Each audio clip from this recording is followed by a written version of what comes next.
மதுரை ஏர்போர்ட்ல நம்மளுடைய நண்பர்கள், நண்பிகள், தோழர்கள், தோழிகள் எல்லாருமே வந்து இருக்கிறாங்க. முதல்ல அவங்க எல்லாருக்குமே என்னுடைய மதுரை மக்கள் எல்லாருக்குமே என்னுடைய வணக்கம். உங்களுடைய அன்புக்கு வந்து கோடான கோடி நன்றிகள்.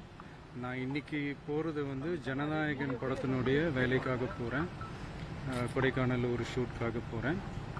கூடிய சீக்கிரமே உங்கள் மதுரை மண்ணுக்கு நம்ம கட்சி சார்பாக வேறு ஒரு சந்தர்ப்பத்தில் உங்கள் எல்லாரையும் மீட் பண்ணி நான் பேசுகிறேன். பட் இன்றைக்கி ஒரு 1 ஹவரில் நாங்கள் லேண்ட் ஆகி நான் உங்கள் எல்லாருமே பார்த்துட்டு நான் வந்து என் வேலையை பார்க்க நான் போயிடுறேன். நீங்களும் சேஃபாக அவங்கவுங்க வீட்டுக்கு போயிடுங்க. யாரும் என்னுடைய வேனுக்கு பின்னாடியோ காருக்கு பின்னாடியோ யாருமே வந்து ஃபாலோ பண்ணுறதோ, இந்த பைக்கில் ஃபாஸ்ட்டாக வர்றதோ, பைக் மேலே நின்றுக்கிட்டு பைக் ஓட்டுறது, ஹெல்மெட் இல்லாமல் இந்த மாதிரிலாம் வராதிங்க. ஏன்னா அந்த காட்சியெல்லாம் பார்க்குறதுக்கே மனசுக்கு வந்து ரொம்ப பதட்டமாக இருக்குது. ஸோ கூடிய சீக்கிரமே வேறு ஒரு சந்தர்ப்பத்தில் உங்கள் எல்லாரையும் நான் மீட் பண்ணி நான் பேசுகிறேன். அது வரைக்கும் உங்கள் எல்லாருக்குமே என்னுடைய மே தின வாழ்த்துக்கள். Love you all and see you all. And இதை வந்து நான் மதுரை ஏர்போர்ட்டில் இந்த மெசேஜ் என்னால் கன்வே பண்ண முடியுமான்னு எனக்கு தெரியல.